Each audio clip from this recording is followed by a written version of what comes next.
ഒരു ഫംഗ്ഷൻ ഉണ്ടായത്. ഇത് ഞാൻ സംവിധാനം ചെയ്ത സിനിമയുടെ ടൈറ്റിൽ ലോഞ്ചിനോട് ബന്ധപ്പെട്ട ചില വിശേഷങ്ങളും ചില കാര്യങ്ങളും ആണ് ഞങ്ങൾക്ക് നിങ്ങളോട് പങ്കുവയ്ക്കാം. എൻ്റെ ഏറ്റവും അടുത്ത സുഹൃത്തായ ശ്രീ ഉണ്ണികൃഷ്ണൻ അത് തുടങ്ങി വയ്ക്കും. ഉത്തരങ്ങൾ അതിൻ്റെ സമയമായിരിക്കുന്നതാണ്. ഇതൊരു ഇൻട്രസ്റ്റിംഗ് വിഷയമായിരിക്കും എന്നാണ് എൻ്റെ വിശ്വാസം. എല്ലാവർക്കും നമസ്കാരം. സ്വാമി ഇന്നലെ ഈ ഫംഗ്ഷനെ കുറിച്ച് പറഞ്ഞതൊരു ഒട്ടും ഔപചാരികത കലർന്ന ചടങ്ങല്ല. ഇവിടെ വന്നിരുന്നപ്പോഴും പറഞ്ഞു, സ്വാമി പറഞ്ഞത് നീ എല്ലാം നോക്കിക്കോണം, എന്താണ് നോക്കേണ്ടതെന്നുള്ളതിനെ കുറിച്ച് എനിക്ക് വലിയ ധാരണയില്ല. ഈ സിനിമയെ കുറിച്ച് സ്വാമിയാണ് സംസാരിക്കുന്നത്. ഞങ്ങൾക്ക് ഗുരുതുല്യനാണ് ശ്രീ എസ് എൻ സ്വാമി. ഇത്രയും എഴുത്തുകാരെയും സംവിധായകരെയും എഴുത്തുകാരെ വിശേഷിച്ച് ഇൻസ്പയർ ചെയ്തിട്ടുള്ള മലയാളത്തിലെ എഴുത്തുകാര് ചുരുക്കം ചിലരാണ്. വലിയ ഭാഗ്യമാണ് മലയാളം കണ്ട ഇക്കാലത്തെയും ഏറ്റവും വലിയ രണ്ട് എഴുത്തുകാർക്ക് നടുക്ക് ഇങ്ങനെ ഇരിക്കാൻ പറ്റുക. സ്വാമി അപ്പുറത്തും ശ്രീനേട്ടൻ അപ്പുറത്തും. അപ്പോ ഇതിനകത്തെ പ്രത്യേകത എന്ന് പറയുന്നത് സ്വാമി സാറ് ആദ്യമായിട്ട് സംവിധാനം നിർവഹിക്കുന്നതാണ്. അപ്പോ ഒരു പ്രായവും ഒരു സമയവും വൈകിയതല്ല. സ്വാമിയുടെ ഈ തീരുമാനം കുറച്ച് വൈകിപ്പോയോ എന്ന് ഞങ്ങൾക്ക് എല്ലാവർക്കും സംശയമുണ്ട്. കാരണം ഒരു സിനിമ സംവിധാനം ചെയ്യണമെങ്കിൽ അദ്ദേഹത്തിന് എന്നെയും സംവിധാനം ചെയ്യാൻ പറ്റുമായിരുന്നു. എണ്ണിയാലൊടുങ്ങാത്ത സൂപ്പർ ഹിറ്റുകൾ, മെഗാ ഹിറ്റുകൾ കൊടുത്തിട്ടുള്ള എഴുത്തുകാരനാണ്. അപ്പോൾ എന്നേ അദ്ദേഹത്തിന് സംവിധാനത്തിലേക്ക് കടക്കാൻ കഴിയുമായിരുന്നു.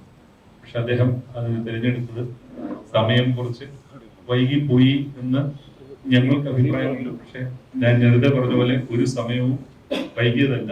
പിന്നെ ശ്രീനിയേട്ടൻ ഇപ്പുറത്തിരിക്കുന്നത് കൊണ്ട് വേണമെങ്കിൽ പറയാം, എല്ലാത്തിലും അതിൻ്റെതായ സമയമുണ്ട് ദാസ എന്ന് വേണമെങ്കിൽ നമുക്ക് പറയാം. അപ്പോ സ്വാമി സാറിന്റെ നിന്ന് അത് തുടങ്ങാം. സ്വാമി, എന്താണ് ഇപ്പോ ഈ ഒരു തീരുമാനത്തിലേക്ക് എത്താനുള്ള ഒരു സാഹചര്യം? സാർ, സ്വാമി സാർ എത്ര പടം എഴുതിയിട്ടുണ്ട് ജോർജ് സാർ? ഞാൻ ഇപ്പൊ ഉണ്ണി പറഞ്ഞ പോലെ എനിക്കൊരു സംവിധാനം എന്ന് വേണമെങ്കിൽ ചെയ്യാമായിരുന്നു. അതിന് സാഹചര്യത്തിന്റെ പ്രോബ്ലം ഒന്നും ഉണ്ടായി, സന്ദർഭത്തിന്റെ പ്രോബ്ലം ഉണ്ടായില്ല. പക്ഷെ എനിക്ക് തോന്നിയില്ല. ഇത് പിന്നെ തോന്നാൻ കാരണം എന്താണെന്ന് ചോദിച്ചാൽ അത് വളരെ വിചിത്രമായ ഒരു തോന്നലാണ്. ഞാൻ കുറച്ച് നോക്കുമ്പോൾ മമ്മൂട്ടിയുടെ സെറ്റിൽ പോയി മമ്മൂട്ടിയെ കാണാൻ. അപ്പൊ ഞാനിങ്ങനെ രഞ്ജിത്ത് ഷൂട്ട് ചെയ്തോണ്ടിരിക്കും മമ്മൂട്ടി. അപ്പൊ അങ്ങനെ ഞാൻ മമ്മൂട്ടിയോട് പറയും, മമ്മൂട്ടി എനിക്കൊരു പടം സംവിധാനം. പുള്ളി ചിരിച്ചു. തനിക്ക് തന്നെ ആകാമായിരുന്നല്ലോ, എന്നിട്ട് ഇത്ര താമസിച്ചു, പിന്നെ ഇപ്പൊ തോന്നാൻ കാര്യം എനിക്കറിയില്ല, എനിക്ക് ഇപ്പോഴാ തോന്നിയത്. ഇപ്പൊ പറഞ്ഞു പുള്ളി ഇങ്ങനെ താൻ സംവിധാനം ചെയ്യുകയാണെങ്കിൽ 3-4 കാര്യങ്ങൾ എനിക്ക് പറയാനുണ്ട്. താൻ ഇതുവരെ എഴുതിയ ജേണലിൽ പെട്ട ഒരു കഥയാവരുത് ചെയ്യാൻ പോകുന്നത്. ഇതുവരെ തൊടാത്ത ഒരു സബ്ജക്റ്റ് വേണം ഞാൻ ചെയ്യാൻ. പിന്നെ അതിനകത്ത് ഏറ്റവും പ്രധാനം, താൻ ഒരു ആർട്ടിസ്റ്റിനെ കണ്ടുകൊണ്ട് ആ കഥ എഴുതാൻ പാടില്ല. ഇതിനു മുമ്പ് താൻ എഴുതിയ കഥകൾ പലതും ആർട്ടിസ്റ്റുമാരെ മനസ്സിൽ കണ്ടിട്ട് ഒക്കെ ആയിരിക്കാം. പക്ഷെ ഇതങ്ങനെ എഴുതരുത്. താൻ കഥ എഴുതിയതിനു ശേഷം ആ കഥയിലെ കഥാപാത്രങ്ങൾക്ക് യോജിച്ച ആർട്ടിസ്റ്റിനെ ആണ് നിങ്ങൾ തിരഞ്ഞെടുക്കേണ്ടത്. പിന്നെ ഏറ്റവും പ്രധാനം, ഈ കഥയിൽ തന്നെ ഒരു സിഗ്നേച്ചർ ഉണ്ടാവും. അത് നിർബന്ധമാണ്. എന്തുകൊണ്ട് നിങ്ങൾ ഇങ്ങനെ ഒരു സിനിമ ചെയ്തു എന്നാണ് ആൾക്കാർ ചോദിക്കാനിടയായാൽ അതിലുള്ളൊരു കാരണവും കാര്യവും ആ സിനിമയിലുണ്ടാവും. അത് കേട്ടപ്പോൾ എനിക്കൊന്നും അറിയില്ല. കാരണം അന്ന് എൻ്റെ മനസ്സിൽ ഇതൊരു കഥയൊന്നും ഉണ്ടായില്ല. അങ്ങനെ കുറെ നാൾ ഒരുപാട് നാൾക്ക് ശേഷം ഈ കണ്ണൂർ സ്ക്വാഡിന്റെ സെറ്റ് ഞാൻ വീണ്ടും മുൻകൂട്ടി കണ്ടു. അപ്പൊ ഞാൻ പറഞ്ഞ ഒരു ലൈനായിട്ടുണ്ട് മനസ്സിൽ. എന്താണെന്ന് ചോദിച്ചപ്പോൾ ഞാൻ വളരെ ചുരുക്കി പറഞ്ഞു.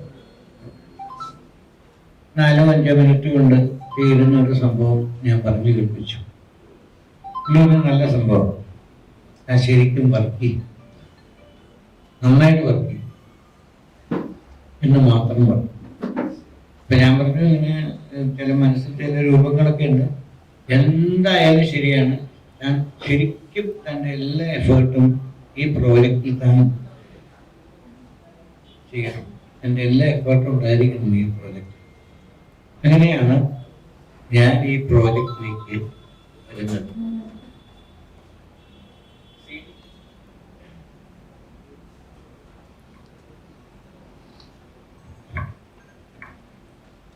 ശ്രീനേട്ടനോട് മമ്മൂക്ക പറഞ്ഞിട്ടാണ് സ്വാമി സാർ ഇങ്ങനെ ഒരു ഉദ്യോഗത്തിൽ ഇറങ്ങി പുറപ്പെട്ടത്. മമ്മൂക്കയുടെ വാക്കുകളെ വിശ്വസിക്കാൻ പറ്റുമെന്നാണ് സ്വാമി സാർ ചോദിക്കുന്നത്. മമ്മൂട്ടിയെ പറ്റി അങ്ങനെ ചോദിക്കുമ്പോ കുറച്ചു കാലം മുമ്പുള്ള ഒരു കാര്യം പെട്ടെന്ന് ആദ്യം ഓർമ്മയിൽ വരും. അതായത് ഇദ്ദേഹത്തിന് അഭിനയത്തിലുള്ള നാഷണൽ അവാർഡ് കിട്ടി. ആ വർഷം ചിന്താവിഷ്ടയായ ശ്യാമനാഥൻ എന്ന സിനിമയ്ക്ക് എനിക്കും ഒരു നാഷണൽ അവാർഡ് ഉണ്ടായിരുന്നു. അങ്ങനെ ഞാൻ ഡൽഹിയിലെത്തി.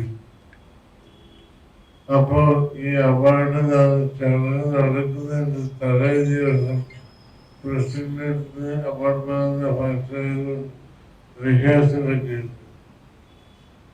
അപ്പോൾ ആർക്കും മര്യാദ അനാവശ്യമായി സംസാരിക്കാൻ പാടില്ല, അങ്ങനെയൊക്കെ ഉണ്ട്. അപ്പോൾ അതൊക്കെ കഴിഞ്ഞ് പിറ്റേ ദിവസം അവാർഡ് വാങ്ങുന്ന സമയം അപ്പോൾ അവാർഡ് ജേതാക്കളുടെ ആളുകളെ പറ്റി കേൾക്കുന്ന ആള് ആദ്യം കുറച്ചാണ് സംസാരിക്കും. അദ്ദേഹത്തിലേക്കും ജീവനും അങ്ങനെ പറ്റി സംസാരിക്കും. അപ്പൊ മമ്മൂട്ടിയുടെ കാര്യം പറയുന്ന സമയത്ത് അങ്കർ പറഞ്ഞു, this is the second day he's getting the award. അപ്പൊ മമ്മൂട്ടി ഒറ്റ പ്രസിഡന്റ് കേരള പേടിച്ചു പോയി. സെറ്റേക്ക് ഒറ്റ പേരാണോ പേടിച്ചു. അപ്പൊ Mammootty this is the third time I'm getting the same award. രണ്ടാമത്തെ തവണയല്ല, മൂന്നാമത്തെ തവണയാണ് കിട്ടുന്നത്. പ്രസിഡന്റ് അവാർഡ് വാങ്ങാൻ പോയപ്പോ പ്രസിഡന്റ് എന്തോ പറയുന്നത് കേട്ടു. എന്നെ പേടിപ്പിച്ചറിഞ്ഞെന്ന് അവർക്ക് അദ്ദേഹം പറഞ്ഞു. ഞാൻ കേട്ടില്ല, പക്ഷെ എങ്കിലും അതായിരിക്കും സോളീസാണെന്ന് മമ്മൂട്ടി പറഞ്ഞതായിട്ട് തോന്നി. പക്ഷെ എന്തായാലും പല അസുഖങ്ങൾ വന്നതായിട്ട് അറിഞ്ഞില്ല. അധികം ജീവിക്കില്ല, അദ്ദേഹം മരിച്ചുപോയി. അപ്പൊ ഈ 2 തവണ മൂന്നാമത്തെ തവണ ആണെന്ന് പറയപ്പെട്ടു. ഇത്രയും വലിയ ഒറ്റ ഭക്ഷണമായിരുന്നു എന്നതാണ് എന്റെ സംശയം. അതുകൊണ്ട് അദ്ദേഹം സ്വാമിയെ ഉപദേശിച്ച എല്ലാ ഉപദേശവും വേണ്ടിയിരുന്നു എന്നാണ് എന്റെ സംശയം.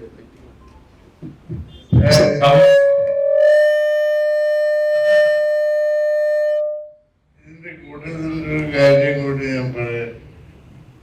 ഒരു 45 വർഷത്തിലധികമൊക്കെയായി ഞാൻ സിനിമയിൽ വന്നുപെട്ടിട്ടുണ്ട്. ഒരു ഒരുത്തന് ഈ ടൈറ്റിൽ ലോഞ്ചിൽ ഇന്ന് വരെ എന്നെ വിളിച്ചിട്ടുണ്ട്. ആദ്യമായിട്ടാണ് ടൈറ്റിൽ ലോഞ്ചിൽ ആള് വിളിക്കുന്നത്. എറണാകുളത്താണ് ഞാൻ ആദ്യമായി അഭിനയിച്ച സിനിമ ഷൂട്ടിംഗ് രവികുലത്ത് മണിമുഴക്കം.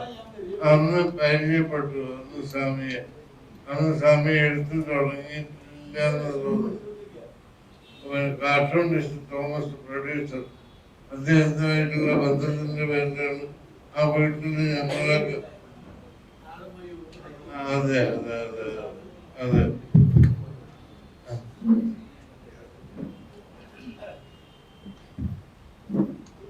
സ്വാമി ശ്രീനേട്ടൻ പറഞ്ഞതിനെ കുറിച്ച് അല്ല, എനിക്ക് മമ്മൂട്ടിയെ വിശ്വാസം ആണ്. എനിക്ക് ഒരു സംശയമില്ലാത്ത വിശ്വാസമാണ്. അതെ, കാരണം ഞാൻ അനുഭവം കൊണ്ട് പഠിച്ചൊരു മനുഷ്യൻ. അതായത് 20ാം നൂറ്റാണ്ട് നിന്നിട്ട് സിനിമ കഴിഞ്ഞിട്ടാണ് CBI ഉണ്ടാവുന്നത്. CBI ഞാൻ ആദ്യം എഴുതിയത് ഒരു പോലീസുകാരന്റെ കഥയായിരുന്നു. കഥയെല്ലാം ഞാൻ മമ്മൂട്ടി പറഞ്ഞു കേൾപ്പിച്ചു. പുള്ളി വളരെ നിശബ്ദമായിട്ട് കഥയെല്ലാം കേട്ടതിന് ശേഷം ലാസ്റ്റ് ഒരു നല്ല കഥയാണ്, പക്ഷെ പോലീസ് വേണ്ട. ഞാൻ പറഞ്ഞു പോലീസ് ഇല്ലാതെ എങ്ങനെ കുറ്റാന്വേഷണം? സ്വാമി, ഞാൻ ആവനാഴി എന്നൊരു സിനിമ ചെയ്തിരിക്കുക. അതായത് മാമൂരൻ മാസ്റ്ററുടെ നമുക്ക് മുഴുവനുണ്ട് അതിൽ. അതിന്റെ മുകളിൽ സ്വാമി ട്രൈ ചെയ്തത് നടക്കില്ല. അപ്പൊ ഞാൻ എന്ത് ചെയ്യും? ഞാൻ CBI ആണ്. CBI അന്ന് എനിക്ക് ശരിക്കും പറഞ്ഞാൽ CBIയുടെ ഫുൾഫോം പോലും അറിയില്ല. CBI ഞാൻ ആലോചിക്കും. Writer, creator, think board. ഞാനങ്ങനെ എറണാകുളത്തിൻ്റെ ഫ്രണ്ട്സ് വഴി CBIയിലെ ചില സുഹൃത്തുക്കളൊക്കെ പരിചയപ്പെട്ടു. ഞാൻ അവരോട് ചോദിച്ചു. അപ്പൊ അവരെന്നോട് ഒരു 4-5 റൗണ്ട് ഡിസ്കഷനിൽ CBIയുടെ മോഡസ് ഓപ്പറൻഡ്, ഇത് CBIയുടെ തത്വങ്ങൾ, CBI ഏതിലാണ് എങ്ങനെയാണ് ഒരു ഇൻവെസ്റ്റിഗേഷൻ തുടങ്ങുന്നതും അവസാനിപ്പിക്കുന്ന എല്ലാ കാര്യങ്ങളെ കുറിച്ചും ഒരു ധാരണ എനിക്ക് ഉണ്ടാക്കി തന്നു. അത് കേട്ടപ്പോൾ ഐ വാസ് എക്സൈറ്റഡ്. കാരണം അതുവരെ ഞാൻ കേട്ട പോലീസിന്റെ കഥയല്ല CBIക്ക് പറയണം.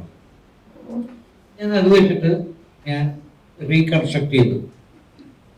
അത് കഴിഞ്ഞിട്ട് അത് വെച്ച് ഡിസ്കസ് ചെയ്ത് ആദ്യം എൻ്റെ കഥയിലെ ഹീറോ ഒരു കലിയും പറയാനെന്നും പറഞ്ഞു. മമ്മൂട്ടി പറഞ്ഞു അത് വേണ്ട, കാരണം അത് വിശ്വസിക്കില്ല.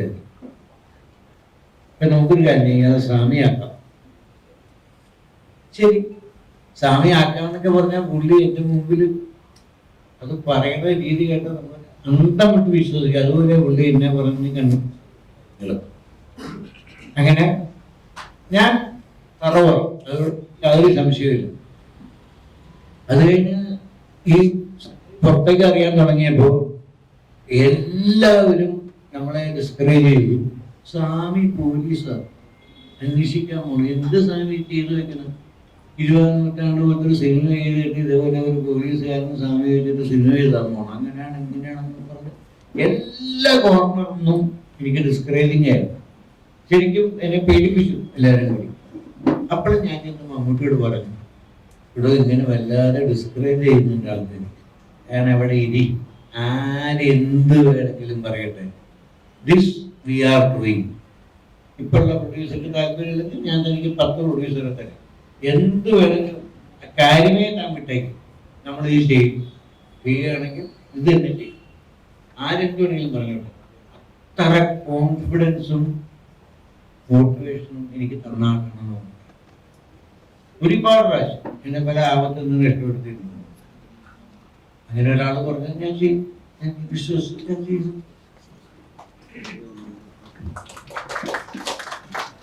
സ്വാമിയുടെ ഈ ഏറ്റവും ഗംഭീരമായിട്ടുള്ള ഫിലിമോഗ്രഫിയിലെ ഏറ്റവും നമ്മളെല്ലാവരും റെസ്പെക്റ്റോടുകൂടി കാണുന്ന ഒരു സീരീസ് ഓഫ് ഫിലിംസ് ആണ്. അതിന്റെ പുറകില് വളരെ ശക്തമായിട്ടുള്ള മമ്മൂക്കയുടെ ഇടപെടലും മമ്മൂക്കയുടെ സ്വാമിയോടുള്ള ഇന്ററാക്ഷനുമാണെന്ന് സ്വാമി പറഞ്ഞു. അതേപോലെ തന്നെ ഈ സിനിമയുടെ പുറകിൽ മമ്മൂക്ക സ്വാമിക്ക് തന്നിട്ടുള്ള എല്ലാ സജഷൻസും എല്ലാ ഉപദേശങ്ങളും ഫലവത്താവട്ടെ എന്ന് ഞങ്ങൾ എല്ലാവരും ചേർന്ന് സ്വാമിയോട് ആശംസിക്കുന്നു.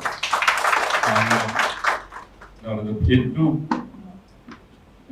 സംവിധായകരെ നോക്കുകയാണെങ്കിൽ മലയാള സിനിമയിലെ ഏറ്റവും ചെറുപ്പമുള്ള സംവിധായകനാണ് ശ്രീ എസ് എൻ സ്വാമി. കാര്യം അദ്ദേഹമാണ് ഇപ്പോൾ ഏറ്റവും പുതുതായിട്ട് വരുന്ന സിനിമ സംവിധാനം ചെയ്ത് യങ്ങസ്റ്റ് കാണിക്കുന്നത്.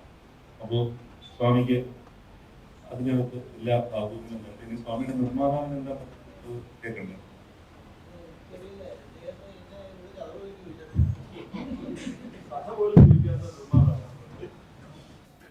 എല്ലാവർക്കും നമസ്കാരം.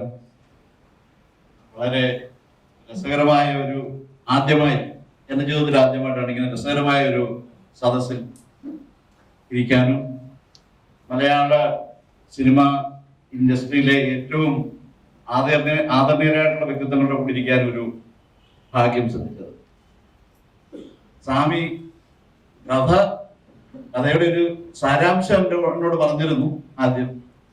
അപ്പം അതിന്റെ തുടർന്നുള്ള കാര്യങ്ങളിൽ ഞാൻ ഇടപെട്ടിട്ടില്ല. സ്വാമിയോട് ഞാൻ പറഞ്ഞു, സ്വാമി എന്ത് ചെയ്യുന്നു, സ്വാമിയാണ് പ്രൊഡ്യൂസർ, സ്വാമി ചെയ്യുക, ഞാൻ ഒരു പേരുകാരനായിട്ട് സ്വാമിയുടെ കൂടെ നിൽക്കാം, അതിൽ കൂടുതലായിട്ട് ഞാൻ ഒന്നിനും ഇടപെടത്തില്ല എന്ന് ആദ്യം തന്നെ സ്വാമിയോട് പറഞ്ഞു.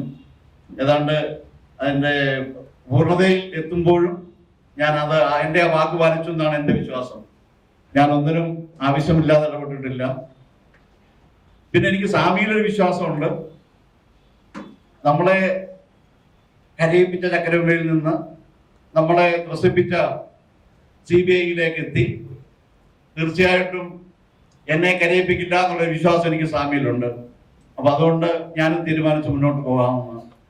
സ്വാമിക്ക് മമ്മൂട്ടിയുള്ള വിശ്വാസം പോലൊക്കെ എനിക്കും സ്വാമിക്കും വിശ്വാസമുള്ള ഒരാളോട് ഇരിപ്പുണ്ട്, എറണാകുളത്തപ്പനിൽ എല്ലാം സമർപ്പിച്ചുകൊണ്ടാണ് ഞാൻ സ്വാമിയുടെ കൂടെ ഇതിൽ ഇറങ്ങിത്തിരിച്ചത്. അപ്പോൾ തീർച്ചയായിട്ടും നിങ്ങളുടെ എല്ലാ അനുഗ്രഹം ഉണ്ടെങ്കിൽ ഞങ്ങൾക്കാർക്കും ഇത് കരയേണ്ടി വരത്തില്ല, വീണ്ടും മുന്നോട്ട് പോകാൻ സാധിക്കുമെന്നാണ് എൻ്റെ വിശ്വാസം. എല്ലാം പ്രേക്ഷകർക്ക് സമർപ്പിക്കുന്നു. ഇവിടെ വന്ന എല്ലാ മാധ്യമ പ്രവർത്തകർക്കും ഞാൻ ഈ അവസരം നന്ദി പറയാൻ കൂടി ഞാൻ ഈ അവസരം വിനിയോഗിക്കുന്നു. ഒരു സംവിധായകനെ ഒരു എഴുത്തുകാരനെ പൂർണ്ണമായും വിശ്വസിച്ചുകൊണ്ട് അദ്ദേഹത്തിന് വിശ്വാസം അർപ്പിച്ചുകൊണ്ട് യാതൊരു വിധത്തിലുള്ള അദ്ദേഹത്തിന്റെ സർഗാത്മകതയിൽ ഒരു തരത്തിലുള്ള ഇടപെടലും നടത്താതെ അതിന്റെ ഒപ്പം നിൽക്കുന്ന ഒരു പ്രൊഡ്യൂസർ എന്ന് പറഞ്ഞാൽ വലിയ ഭാഗ്യമാണ്. ഞങ്ങളൊക്കെ ഇവിടെ ഉണ്ട് കേട്ടോ. സ്വാമി മാത്രമല്ല, ഞങ്ങൾ കൂടി നിങ്ങൾ പറയാൻ ആഗ്രഹിക്കുന്നു.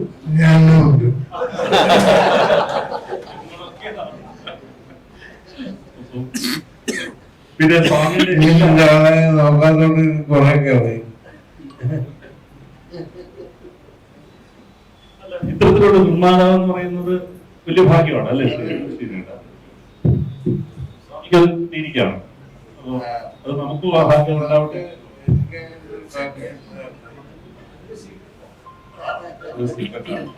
അപ്പൊ അതിലേക്ക് വരാം. സ്വാമി, എന്താണ് സീക്രട്ട് എന്ന് പറയുന്നത്? സ്വാമിയുടെ എല്ലാ സിനിമയും അവസാനം ഒരു സീക്രട്ട് റിവീൽ ചെയ്യുന്ന പോലെയാണ് മേജർ സിനിമ. അല്ലാത്ത സിനിമകളും സ്വാമി ചെയ്തു. അല്ലെങ്കിൽ എനിക്ക് ഒരു തിരക്കഥയുടെ ഒരു മർമ്മം എന്ന് പറയുന്ന ഏറ്റവും അവസാനം നമുക്കൊരു സർപ്രൈസ് ഉണ്ടാവണം. ഏത് തരത്തിലുള്ള സിനിമ ഇതിന്റെ ടൈറ്റില് തന്നെ സീക്രട്ട്. പിന്നെ ഈ മോഷൻ പോസ്റ്റ് ഒരുപാട് കാര്യങ്ങൾ കണ്ടു. അസ്ട്രോളജി, നിമിത്ത ശാസ്ത്രം, അതിലൊന്നും വലിയ വിശ്വാസമില്ലാത്ത ആളാണ് ഞാൻ. എന്നാലും ഈ സീക്രട്ട് എന്ന് പറയുന്ന ഒരു ടൈറ്റിലേക്കും ഇതുപോലുള്ള കാര്യങ്ങൾ എങ്ങനെയാണ് സ്വാമി കണ്ടന്റിനെ കുറിച്ച് എന്താ സ്വാമിക്ക് പറയാനുള്ളത്? ഈ ടൈറ്റിൽ എങ്ങനെയാണ് സീക്രട്ട് എന്ന് പറഞ്ഞാൽ നമ്മള് വളരെ ഫെമിലിയർ ആയിട്ട് ഒരു മീനിങ് സംതിങ് അല്ലാതെ ഒരുപാട് കാര്യം ജീവിതത്തിന്റെ തന്നെ ഒരുപാട് വിഷയങ്ങൾ അറിയില്ല. നമ്മളൊക്കെ പഠിച്ചുകൊണ്ടിരിക്കുകയാണ്, നമ്മളൊക്കെ റിസർച്ച് ചെയ്തുകൊണ്ടിരിക്കുകയാണ്, മനസ്സിലാക്കിക്കൊണ്ടിരിക്കുകയാണ്. അങ്ങനെ പല കാര്യങ്ങളും ക്രൈം, സസ്പെൻസ്, സ്റ്റോറീസ്, ഇൻവെസ്റ്റിഗേഷൻ അല്ലാത്ത സീക്രട്ടും ഉണ്ടെന്നാണ് പറയും. ഈ സിനിമയിലെ സീക്രട്ട് എന്ന് പറഞ്ഞു കഴിഞ്ഞാൽ ഇതൊരു, ഞാൻ പറഞ്ഞില്ലേ മമ്മൂട്ടിയോടെന്ന് പറഞ്ഞാൽ താൻ ഒരു സിനിമ ചെയ്താണ് അതിൽ എൻ്റെ സിഗ്നേച്ചർ ഉണ്ടാവും എന്നാണ് എൻ്റെ വിശ്വാസം. കാരണം അത് സിനിമ കണ്ടു കഴിഞ്ഞാൽ മാത്രമേ എനിക്ക് നിങ്ങളോട് ചോദിക്കാൻ പറ്റുള്ളൂ എന്താണ് അതിനെക്കുറിച്ച്. ശ്രീനിയേട്ടൻ, ഇപ്പൊ വേറൊരു കാര്യം ഇതിനിടയിൽ കൂടി സംഭവിക്കുന്നുണ്ട്. ഈ സ്വാമിയുടെ ഭയങ്കരമായിട്ടുള്ള ബുദ്ധിയാണ്. കാര്യം ജീവിതത്തിൽ ആദ്യമായിട്ടാണ് ഇങ്ങനെ ഒരു പരിപാടിക്ക് ഞാൻ എന്തോ ഒരു മോഡറേറ്റർ പോലെ ഇരിക്കേണ്ട അവസ്ഥ വരുന്നു. അതിനെ എന്നെ പെടുത്തിയിരിക്കുകയാണ് സ്വാമി. ഞാൻ പോലും അറിയാതെ അങ്ങനെ എന്നെ കൊണ്ട് സ്വാമി പ്ലേസ് ചെയ്തിരിക്കുകയാണ്. സ്വാമിയുടെ ഭയങ്കര കൗശലമാണ്, അത് പറയാതിരിക്കാൻ പറ്റില്ല. അപ്പൊ അത് സ്വാമി ഏൽപ്പിച്ചത് കൊണ്ട് ഇങ്ങനെയുള്ള കാര്യങ്ങൾ കുറച്ച് മുമ്പോട്ട് പോകേണ്ടതുകൊണ്ട് ശ്രീനേട്ടനോട് ഒരു കാര്യം ചോദിക്കാം. സ്വാമി എഴുതുന്ന തരത്തിലുള്ള സിനിമകളുണ്ട്, ക്രൈം ത്രില്ലർ, എപ്പോഴെങ്കിലും ശ്രീനേട്ടൻ എന്തെങ്കിലും സിനിമ എഴുതാൻ തോന്നിയിട്ടുണ്ടോ? എനിക്ക് ആഗ്രഹമുണ്ട്. പക്ഷേ ഞാൻ അതിനു വേണ്ടി പണ്ട് മുതലേ പുസ്തകങ്ങൾ വായിക്കാറുണ്ട്.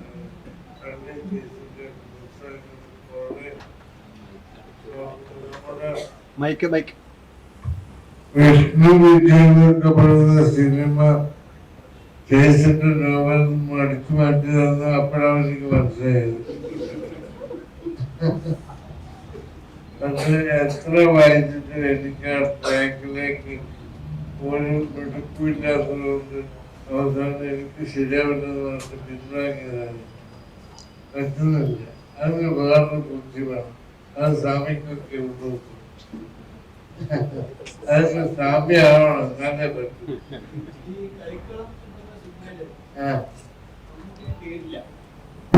മമ്മൂട്ടിക്ക് അതിന് പേരില്ല, കഥാപാത്രത്തിന് പേരില്ലാത്തൊരു പടമാണ്.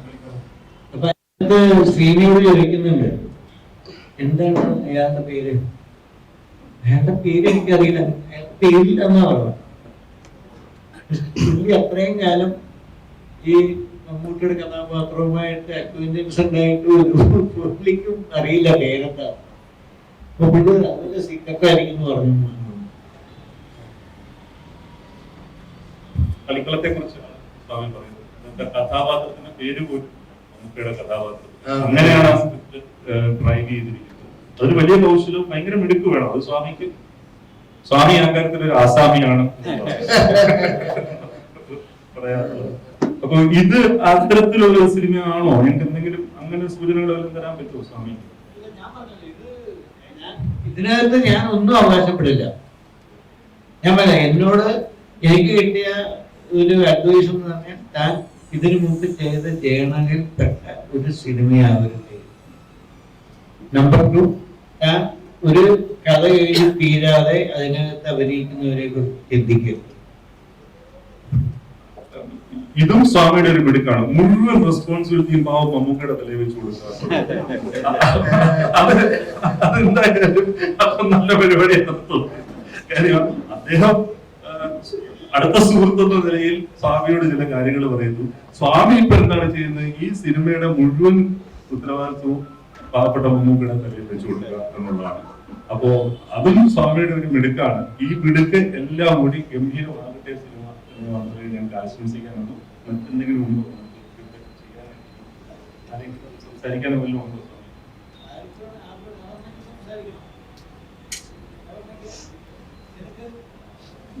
അത് ആത്മന്റെ സംസാരിക്കുന്നത്. അതെ, സ്വാമിയോട് എന്തെങ്കിലും ചോദിക്കണേ ചോദിക്കാൻ കേട്ടോ. മാധ്യമ സുഹൃത്തുക്കൾക്ക് ആർക്കെങ്കിലും ചോദ്യങ്ങളുണ്ടെങ്കിൽ ചോദിക്കാം. ആരോട്? എന്നോടല്ല, സ്വാമിയോട്. എല്ലാവർക്കും നമസ്കാരം. Thank you sir. ഒരുപാട് സന്തോഷമുണ്ട്.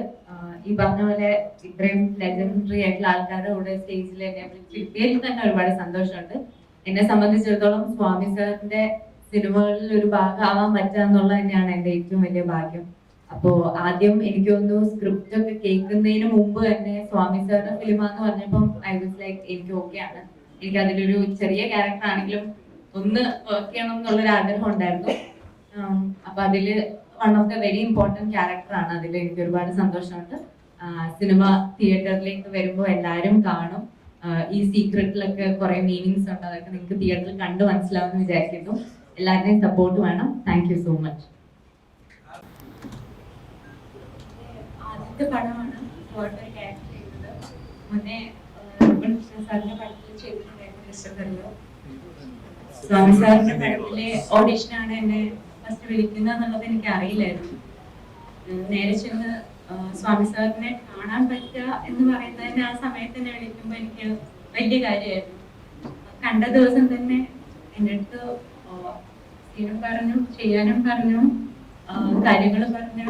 അന്നത്തോടെ തന്നെ എല്ലാ കാര്യത്തിലും തീരുമാനമായി. അപ്പൊ എനിക്ക് ഒറ്റ ദിവസം കൊണ്ട് എന്താണ് സംഭവിക്കുന്നതെന്ന് ആക്ച്വലി തിരിച്ചറിയാൻ പറ്റാത്ത രീതിയിൽ ഭയങ്കര ഹാപ്പി ആയിരുന്നു ഞാൻ ആ ദിവസം. പിന്നെ സാറിന്റെ കൂടെ ഒരു വർക്ക് ചെയ്യാൻ പറ്റുക എന്നുള്ളത് സത്യം പറഞ്ഞു കഴിഞ്ഞാൽ ഒരിക്കലും എക്സ്പെക്ട് ചെയ്തിട്ടുള്ള ഒരു കാര്യമേ അല്ല. അതും ഇനീഷ്യൽ ടൈമിൽ തന്നെ ഒരു ബ്രോഡ് ക്യാരക്ടർ കിട്ടുക, പിന്നെ ധ്യാൻ ചേട്ടന്റെ കൂടെയും അപർണയുടെ കൂടെയും ഒക്കെ ചെയ്ത സമയത്ത് ഭയങ്കര കംഫർട്ടബിൾ ആയിരുന്നു, ഭയങ്കര ഹാപ്പി ആയിരുന്നു ഇങ്ങനെ ചെയ്യാൻ പറ്റിയില്ല. ഈ പോസ്റ്ററിൽ കണ്ടതുപോലെയുള്ള ഒരുപാട് വാക്കുകൾക്ക് ഈ സിനിമയിൽ ഒരുപാട് മീനിങ് ഉണ്ട്. അതെല്ലാം നിങ്ങൾക്ക് പടം ഇറങ്ങുമ്പോൾ മനസ്സിലാവും. എല്ലാവരും പടം കാണണം, സപ്പോർട്ട് ചെയ്യണം, എല്ലാവർക്കും ഇഷ്ടപ്പെടും. Thank you. അല്ല അല്ല അല്ല ഒരിക്കലും ഇല്ല, ഒരിക്കലും ഇല്ല. ഞാൻ എന്റെ മനസ്സിൽ നിന്ന് അയാളുടെ രൂപമാണ് എന്റെ കഥാപാത്രമായിട്ട് മാച്ചിങ് ആയിട്ട് എനിക്ക് തോന്നിയത്. അങ്ങനെ അയാളെ ഞാൻ അന്വേഷിച്ചു. അയാളുടെ ഡേറ്റ് ഉടനെ ഉണ്ടായിരുന്നില്ല, 3-4 മാസം കഴിഞ്ഞ് അയാൾ ചെയ്യാമെന്ന് പറഞ്ഞു. ഞങ്ങൾ സബ്ജക്റ്റ് ഒരു ഇതേപോലെ ഡിസ്കസ് ചെയ്തപ്പോൾ ഹി വാസ് ഹാപ്പി. അങ്ങനെ ഞാൻ വരികയായിരുന്നു. ഞങ്ങൾ വേറെ ശരിക്കും പറഞ്ഞാൽ ഈ പടത്തിൽ വേറൊരു ഓപ്ഷൻ ആലോചിച്ചിട്ടില്ല. ഞാൻ പറഞ്ഞല്ലോ, എനിക്ക് ഇതിനകത്ത് മമ്മൂട്ടി എന്ന് പറഞ്ഞാൽ എൻ്റെ ഏറ്റവും അടുത്തൊരു സുഹൃത്ത്. ഞങ്ങളന്ന് 10-40 വർഷത്തെ അടുപ്പവും ഇൻവെസ്റ്റിഗേഷൻ. മമ്മൂട്ടിയുടെ ഞാനിപ്പോൾ ലാസ്റ്റ് അദ്ദേഹത്തിന്റെ ഇൻവെസ്റ്റിഗേഷൻ സിനിമ കണ്ട് കണ്ണൂർ സ്കോളാണ്.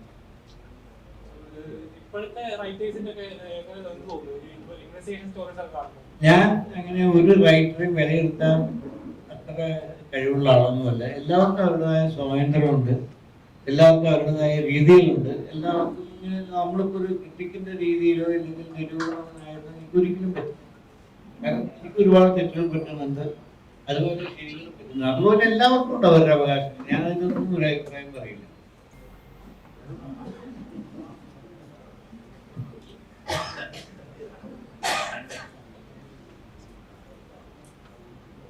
പ്രതീക്ഷ അല്ലേ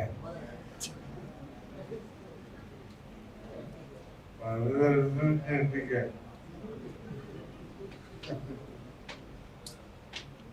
അത് ഏത് തരത്തിലുള്ള ഞെട്ടിക്കാൻ ഉദ്ദേശിക്കുന്നത്? അഭിനയത്തിലൂടെയാണ്, ആക്ഷൻ സീനിലൂടെയാണ്, അഭിനയത്തിലൂടെ എന്തായാലും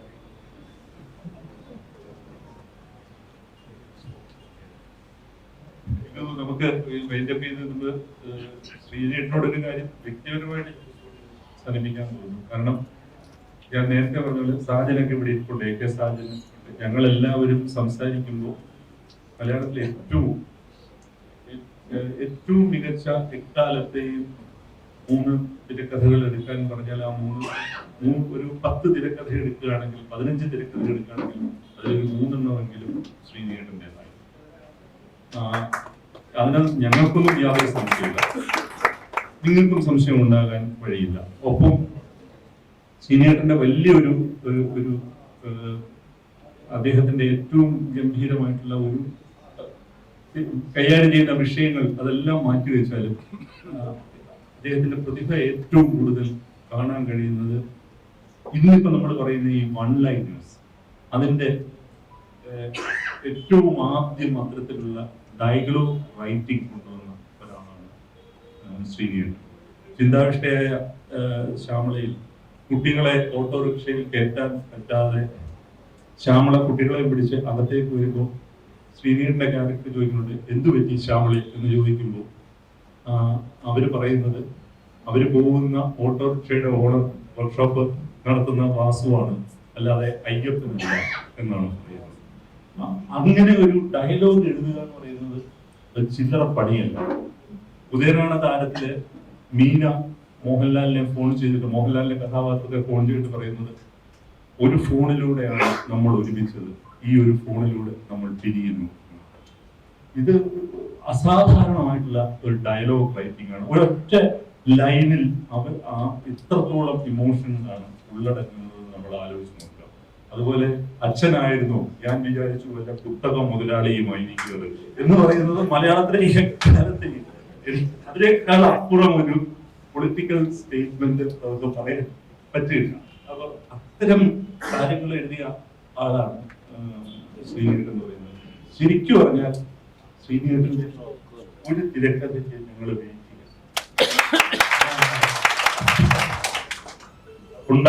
ഉണ്ടാവുന്നതാണ്. തീർച്ചയായും കഥ എഴുതാൻ വേണ്ടി ശ്രമത്തിലാണ്. അദ്ദേഹം വൈകാതെ അത് സാധിക്കുന്നതായി വിചാരിക്കുന്നു. അപ്പൊ ഇത്രയും ഡയലോഗുകളൊക്കെ ഒട്ടി ഓർമ്മിക്കുന്നുള്ളത് ഞാൻ പോലും വിചാരിച്ചില്ല. നന്ദി സന്തോഷം. അല്ല, ഇതിന് ശരിക്കും നന്ദി പറയേണ്ടത് ശ്രീനേട്ടനോട്. അതായത് ശ്രീനേട്ടൻ നമ്മളോടല്ല നന്ദി പറയേണ്ടത്. കാരണം ഇത് എന്റെ മാത്രമല്ല, നിങ്ങൾക്ക് ഇവിടെ ഇരിക്കുന്ന ആർക്കും എനിക്ക് തോന്നുന്നു ശ്രീനേട്ടന്റെ ഇതുപോലത്തെ 10 ഡയലോഗെങ്കിലും പറയാൻ കഴിയുമെന്നല്ല എനിക്ക് തോന്നുന്നു. ഒരു കാര്യം പറയാം ശ്രീനേട്ട, ഞാൻ ഈ അടുത്ത കാലത്ത് ഞങ്ങള് റൈറ്റേഴ്സ് എല്ലാവരും കൂടി ഇരുന്നപ്പോ ശ്രീനേട്ടന്റെ ഒരു ഡയലോഗിനെ കുറിച്ച് ഞങ്ങൾ പറഞ്ഞു. അത് മഴ പെയ്യുന്നു മദ്ദളം കൂട്ടുന്നു എന്ന് പറയുന്ന സിനിമയാണ്. ഈ സിനിമ ഞാൻ BA-ക്ക് യൂണിവേഴ്സിറ്റി കോളേജ് തിരുവനന്തപുരത്ത് പഠിക്കുമ്പോഴാണ് ഈ സിനിമ അജന്ത തിയേറ്ററിൽ കാണുന്നത്. എനിക്ക് തോന്നുന്നു 15 തവണയെങ്കിലും ഞാൻ തിയേറ്ററിൽ ആ സിനിമ കണ്ടിട്ടുണ്ട്. ഏത് വൈകുന്നേരം ഒഴിവ് കിട്ടിയാലും ആ സിനിമ കാണാൻ പോവുക എന്നുള്ളതാണ് ഞങ്ങൾ ചെയ്തുകൊണ്ടിരുന്നത്. അതിനകത്ത് മോഹൻലാൽ അവതരിപ്പിക്കുന്ന കഥാപാത്രത്തിലേക്ക് പറഞ്ഞു വിടുകയാണ് ശ്രീനേട്ടൻ. കല്യാണം ദിശയിൽ നിന്നും അകറ്റണം, പറഞ്ഞു വിടുകയാണ്. പുള്ളിക്ക് എങ്ങനെയെങ്കിലും അവിടെ നിൽക്കണം. അപ്പൊ ഞാനൊന്ന് യാത്ര പറഞ്ഞിട്ട് പോകാം എന്ന് പറയുമ്പോൾ യാത്രയൊക്കെ ഞാൻ പറഞ്ഞോളാം, നീ പോ. ശരി, ഞാൻ പോവാണ് മുതലാളി എന്ന് പറഞ്ഞ് പൈസ വാങ്ങിച്ചിട്ട് എനിക്ക് യാത്ര പറയണേ എന്ന് പറഞ്ഞിട്ട് മോഹൻലാലിന്റെ കഥാപാത്രം ഓടി വന്ന് സ്റ്റെപ്പ് വഴി താഴേക്ക് ഇറങ്ങുമ്പോൾ പുറകെ ശ്രീനിവാസന്റെ കഥാപാത്രം ഓടുന്നു. മോഹൻലാലിൽ ചെയ്ത കഥാപാത്രത്തിന് വളരെ എളുപ്പം ഓടി ഇറങ്ങി വരാൻ പറ്റുമ്പോൾ ഇദ്ദേഹത്തിന് അത് പറ്റുന്നില്ല. മോളിൽ നിന്ന് താഴേക്ക് വീഴുന്നു. രണ്ടാമത്തെ താഴെ അമ്പിളിച്ചേട്ടൻ ജഗതി ശ്രീകുമാർ നടക്കുക. ഇദ്ദേഹത്തിന്റെ മോളിലേക്കാണ് വന്ന് ശ്രീനേട്ടന്റെ കഥാപാത്രം വീഴുന്നു. ഇവർ രണ്ടുപേരും കൂടി വീണിട്ട് നിസ്സഹായനായിട്ട് എഴുതേക്കുന്ന അമ്പിളിച്ചേട്ടന്റെ ഒരു ഷോട്ടുണ്ട്. അവിടെ ഒരു ഡയലോഗ്, ആ ഡയലോഗ് എഴുതാൻ എനിക്ക് തോന്നുന്നില്ല എഴുത്തുകാർക്ക് ഒരിക്കലും ആലോചിക്കാൻ പറ്റാത്ത ഒരു ഡയലോഗാണ് അവിടെ എഴുതിയിരിക്കുന്നത്. അമ്പിളിച്ചേട്ടൻ എഴുന്നേറ്റിട്ട് ശ്രീനേട്ടനോട് ചോദിക്കുന്നത്, ഈ കോണിപ്പടി കാണിച്ചോണ്ടാണ് ചോദിക്കുന്നത്, ഇതെന്തിനാണ്, കാണാനാണോ ഉണ്ടാക്കി വെച്ചിരിക്കുന്നത്? അത് ഡയലോഗ് റൈറ്റിംഗ് ലിമിറ്റ് എന്ന് പറയുന്നത് അതാണ്. അപ്പൊ ഇതുപോലെ ഞാൻ എത്ര ഡയലോഗ് വേണമെങ്കിലും പറയാനുണ്ട് ശ്രീനേട്ടൻ, അത്രയ്ക്ക് ആവർത്തിച്ച് കണ്ടിട്ടുള്ളതാണ്. അപ്പോ വലിയൊരു നോസ്റ്റാൾജിയാണ്. നമ്മൾ ശ്രീനേട്ടനോട് വലുതായിട്ട് ആ കാര്യങ്ങൾക്ക് കടപ്പെട്ടിരിക്കുകയാണ്. ഈ സന്ദർഭത്തിൽ ആ സിനിമയെ പറ്റി പറയുമ്പോൾ ഒരു കാര്യം, ഈയിടെ 1 മാസം മുമ്പ് ഒരു ബാങ്കിൽ ജോലി ചെയ്യുന്ന ഒരു സ്ത്രീ വീട്ടിൽ വന്നപ്പോ അവിടെ അതിന് മുമ്പ് കാണുമ്പോൾ ഗർഭിണിയായിരുന്നു. പിന്നെ അപ്പൊ ഞാൻ പ്രസവം കഴിഞ്ഞത് കഴിഞ്ഞു. കുഞ്ഞ് ആണോ പെണ്ണോ? ആണോ. എന്താ പേരിട്ടത്? മാധവ് എന്ന പേരിട്ടത്. ഞങ്ങൾ ഇപ്പൊ തന്നെ അവന് MA ധവാൻ എന്നാണ് വിളിക്കുന്നത്. അത് പറഞ്ഞിട്ട് എനിക്ക് ശരി വന്നു. ഞാൻ മഴ പെയ്യുന്നു മദ്ദളം കൊണ്ടുവന്ന് എന്റെ പേര് അമേരിക്കൻ ഞങ്ങളുടെ പേര് MA ധവാൻ എന്നാക്കി മാറ്റുന്നത്. ഞാൻ അപ്പൊ പ്രിയനെ വിളിച്ചു പറഞ്ഞു അത് ഞാനാണോ ആ പേരിട്ടത് പ്രിയനാണോ പേരിട്ടതെന്ന് എനിക്ക് വ്യക്തമായിട്ട് ഓർമ്മയില്ല. അന്നൊക്കെ എന്ന് വെച്ചാൽ ഷൂട്ടിങ് നടക്കുമ്പോഴേ എഴുതുന്നത്. പ്രിയൻ പറയും, ചിലപ്പോ ഞാൻ പറയും. പിന്നെ പോയി എന്ന് പറയുന്ന സിനിമയ്ക്ക് എനിക്ക് ഓർമ്മയുണ്ട്. ഒരു സർക്കസാണ്. അതായത് ഷാഡാസ്റ്റുഡിയോയില് പുറത്തൊരു ബെഞ്ച് ഡ്രസ് കൊടുത്തിട്ട് ആദ്യത്തെ ഒരു പേജ് ഞാൻ എഴുതി കഴിഞ്ഞാൽ എന്നിട്ട് ഇത് അവസാനിക്കുന്നത് എങ്ങനെയെന്ന് പറയുന്ന അറിയില്ല. എഴുതുന്ന ഷൂട്ട് ചെയ്യാൻ എനിക്കും അറിയില്ല, പ്രിയനും അറിയില്ല. അവസാനം അത് ഹിന്ദി സിനിമയിൽ പ്രിയൻ എടുക്കുമ്പോൾ അത് ട്രാൻസ്ലേറ്റ് ചെയ്ത് കൊടുക്കണല്ലോ. അപ്പോഴാണ് ഇത് വായിക്കുന്നത് ആദ്യമായിട്ട്. അപ്പൊ അവര് സാറിനെ വിളിക്കാണ്. ഞാൻ ഇങ്ങനത്തെ ഡയലോഗ് എഴുതിയിരുന്നു ഞാൻ ഇപ്പോഴാണ് മനസ്സിലാക്കുന്നത്. സോറി. നമ്മൾ ഈ കേൾക്കുന്നത് നമ്മളെ എക്കാലത്തെയും നമ്മൾ സെലിബ്രേറ്റ് ചെയ്ത സിനിമകൾക്ക് പുറകിലുള്ള സംഗതിയാണ്. അതായത് തിരക്കഥ ഇന്ന രൂപത്തിൽ വേണമെന്നൊക്കെ സൈദ്ധാന്തികമായിട്ട് എഴുതുകയും പഠിപ്പിക്കുകയും ചെയ്യുന്ന ഒരു കാലമാണ്. സിൽഫീൽഡ് എന്ന് പറഞ്ഞ ആളൊക്കെ ഇത് കേട്ട ആത്മഹത്യ ചെയ്തു. ഇങ്ങനെയൊക്കെയാണ് മലയാളത്തിലെ എക്കാലത്തെ ഇതൊന്നും പ്രതിഭകളുടെ സ്പോണ്ടേനിറ്റിയാണ്. അത് പ്രിയദർശൻ ഈ ശ്രീനിയേട്ടൻ പറഞ്ഞ ഇതേ കാര്യം ഈ ഒരു 2-3 മാസം മുമ്പ് ശ്രീ പ്രിയദർശൻ നേരിട്ട് എന്നോട് പറയുകയുണ്ടായി. അദ്ദേഹം ഒരു ദിവസം വൈകുന്നേരം എറണാകുളത്തുള്ള അദ്ദേഹത്തിന്റെ ഫ്ലാറ്റിൽ തങ്ങുമ്പോൾ എന്നെ ഫോൺ ചെയ്തിട്ട് നമുക്ക് ദിവസം വൈകുന്നേരം ഇരിക്കണം എന്ന് പറഞ്ഞ് ഞാൻ വൈകുന്നേരം അദ്ദേഹത്തിന്റെ അടുത്ത് പോയപ്പോൾ അദ്ദേഹം പറഞ്ഞുകൊണ്ടിരുന്നത് മുഴുവൻ ഇതാണ്. ശ്രീനിവായിട്ടുള്ള കോമ്പിനേഷൻ, അദ്ദേഹം ചെയ്തിട്ടുള്ള ആദ്യകാല സിനിമകളിൽ എല്ലാ നടീനടന്മാരും ചേർന്ന് അങ്ങോട്ടും ഇങ്ങോട്ടും ബൗൺസ് ചെയ്ത് എങ്ങനെയാണ് സീനുകൾ ഉണ്ടാക്കിയിരുന്നത്. അതിനകത്ത് കൃത്യമായിട്ട് ഒരു വലിയ പ്ലാനോട് കൂടിയല്ല ലൊക്കേഷനിൽ ചെല്ലുന്നത്. പക്ഷെ അതിന്റെ ഒരു നരേഷനെ കുറിച്ചുള്ള ഒരു നൈരന്തര്യം ആ ഡയറക്ടറുടെ ഉള്ളിലുണ്ടാവും. അവിടെ ഇരുന്ന് എങ്ങനെയാണ് സീനുകൾ ഡെവലപ്പ് ചെയ്തുകൊണ്ടിരുന്നത്, ഓരോരുത്തരും എങ്ങനെയാണ് അതിനകത്ത് കോൺട്രിബ്യൂട്ട് ചെയ്തത് എന്നൊക്കെയാണ്. പക്ഷെ ഇപ്പോ അതെല്ലാം പോയിട്ട് നമ്മൾ പിച്ച് ചെയ്യണം, നമ്മൾ ഫുള്ളി പൗണ്ട് സ്ക്രിപ്റ്റ് വെച്ചിട്ടാണ് ചെയ്യുന്നത്. അതിന് അതിൻ്റെതായ മേന്മകളുണ്ട്, ഇല്ല എന്ന് പറയുന്നില്ല. പക്ഷെ ശ്രീനിയേട്ടനൊക്കെ ചെയ്ത എല്ലാ പടങ്ങളും ഇതുപോലെ സംഭവിച്ചാണ് ഫുള്ളി റിട്ടൺ സ്ക്രിപ്റ്റ് ഉണ്ടായിട്ടുണ്ട്. ഫുള്ളി റിട്ടനായിട്ട്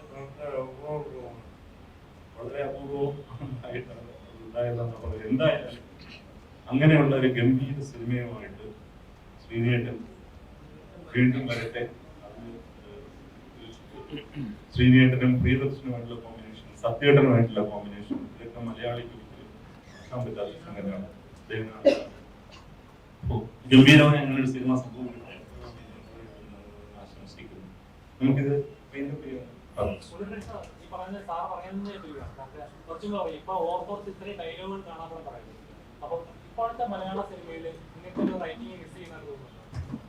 ഇല്ല, അങ്ങനെ ഇപ്പോ പുതിയ എഴുത്തുകാരെയൊക്കെ നമ്മള് അങ്ങനെ കാണേണ്ട കാര്യമില്ല.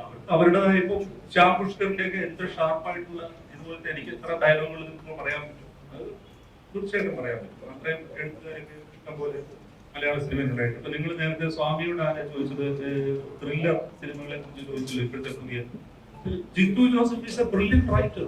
എന്തെന്ന് സംശയമുണ്ട് ആ കാര്യത്തിനകത്ത്. എനിക്ക് തോന്നുന്നു ഈ കാലത്തെ ഏറ്റവും നല്ല ത്രില്ലർ റൈറ്റർ എന്ന് പറയുന്നത് ജിത്തു ജോസഫാണ്. അദ്ദേഹത്തിന് ആ ഗ്രാഫ് എങ്ങനെ കൊണ്ടുപോകണം എന്ന് വളരെ ക്ലീൻ ആയിട്ട് അറിയാവുന്നതാണ്. അപ്പൊ പുതിയ ആൾക്കാര് മോശമാണെന്നൊന്നും അല്ല, പക്ഷെ ഇവരെ പോലുള്ളവരെന്ന് പറയുന്നത് ഒരു കാലഘട്ടത്തിന്റെ ഭാവുകത്വം തീരുമാനിച്ചു.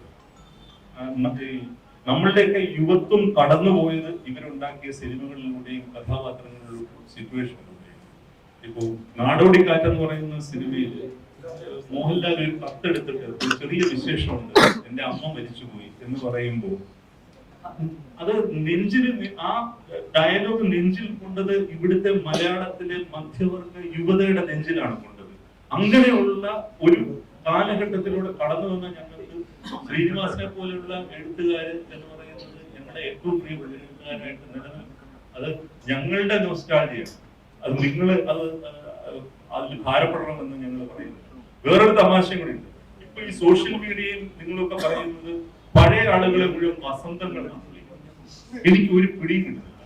കാരണം വസന്തം എന്ന് പറഞ്ഞാൽ ലോകത്തിലെ എക്കാലത്തെ ഏറ്റവും മനോഹരമായ ഒരു പുതിയതായിട്ടൊരു സംഗതി, ഒരു പൂത്തുലയുന്നതിനെയാണ് നമ്മൾ വസന്തം എന്ന് പറയുന്നത്.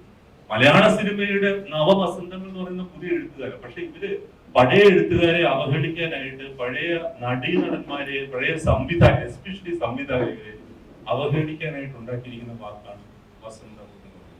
അത് ഒരു അറബ് നാടുകളിൽ വിപ്ലവം ഉണ്ടായപ്പോൾ പോലും അറബ് വസന്തം എന്നാണ് നമ്മൾ അതിനെ വിളിക്കുന്നത്, അല്ലെ? നക്സൽ മൂവ്മെന്റിന്റെ തുടക്കത്തില്, വിപ്ലവത്തിന്റെ തുടക്കത്തില് വസന്തത്തിന്റെ ഇടിമുഴക്കം എന്നാണ് അന്ന് പത്രത്തിന്റെ തലക്കെട്ട് എന്ന് പറയുന്നത്. ഇപ്പൊ ഈ വസന്തം എന്ന് പറയുന്നത് ഏറ്റവും ഉള്ളില്ലാത്തൊരു വാക്കാവുമ്പോൾ അതിനകത്തൊരു ഐറണിയുണ്ട്.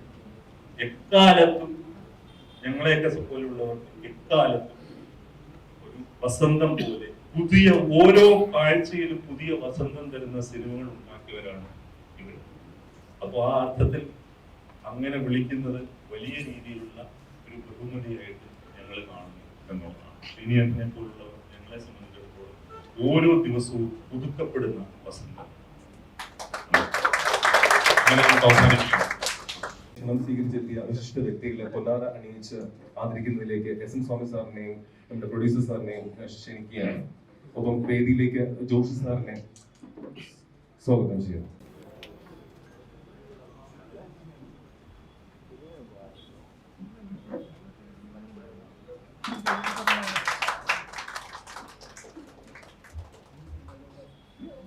സാജിദ് സാറിനെ വേദിയിലേക്ക് ക്ഷണിക്കുന്നു.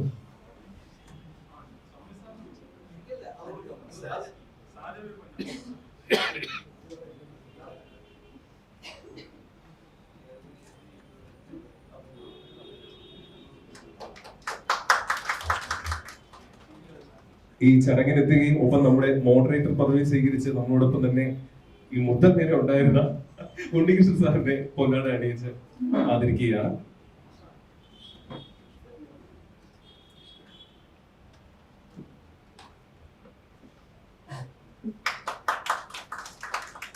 നമ്മുടെ പ്രിയപ്പെട്ട ശ്രീനിവാസൻ സാറിനെ എല്ലാ വിശിഷ്ട വ്യക്തികളും ചേർന്ന് പൊന്നാട അണിയിച്ച് ആദരിക്കുന്നു.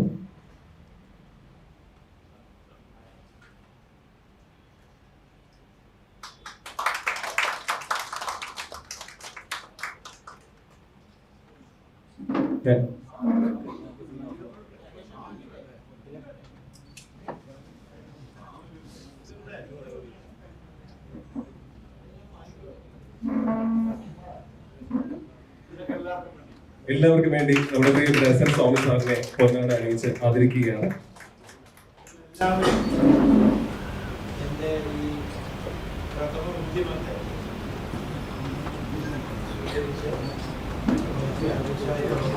വളരെ വിനീതമായിട്ട് ഞാൻ അഭ്യർത്ഥിക്കാം. എല്ലാവരോടും വീണ്ടും വീണ്ടും വീണ്ടും ഞാൻ നന്ദി പറഞ്ഞുകൊള്ളുന്നു. നന്ദി, നമസ്കാരം.